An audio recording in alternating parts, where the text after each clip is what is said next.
do fitojmë dot apo jo, thot Anes. Anes, nuk është pyetja a do fitojmë.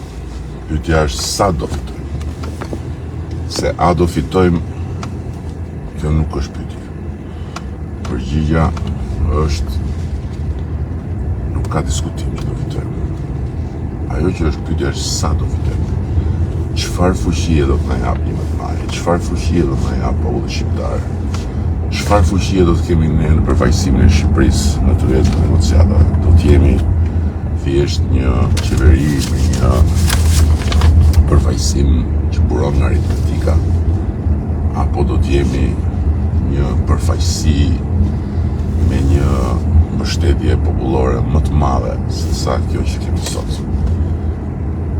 Prandaj, nëse ne fitojmë aq sa kemi sot, ose më pak se që kemi sot, pra 71, 72, 73, 74, ne faktikisht kemi fituar zgjedhjet, por nuk kemi marrë një fuqi më të madhe. Thjesht kemi fuqinë që kemi. Çdo gjë mbi këtë është fuqi e shtuar e Shqipërisë dhe shqiptarëve. Sepse ne jemi duke kërkuar mbështetje për Shqipërinë me të jetë në BE. Këtë e dinë dhe ata. Dhe ata po na ndjekin, ata po ju ndjekin, ata po e shohin gjithë procesin për të kuptuar sa kjo Shqipëria 2030 në BE ka mbështetjen e popullit. Dhe a është thjesht një shumicë e Edi Ramës dhe Partisë Socialiste, apo është një shumicë më e madhe shqiptarësh? Kjo është pyetja e që ne do fitojmë. Kjo nuk diskutohet. Kush do fitojë? Gëneta, Bufi do fitojë. Një politikan i lashtë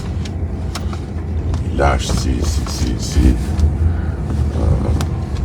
gjetje arkeologjike që vjen vërdall për teatrin e Butrindit, sigur gjallë, i pashpres, i dëshpëruar, që rri dhe nuk shkon në shtëpi për hallin e tij. Ai do fitoj, si do fitoj?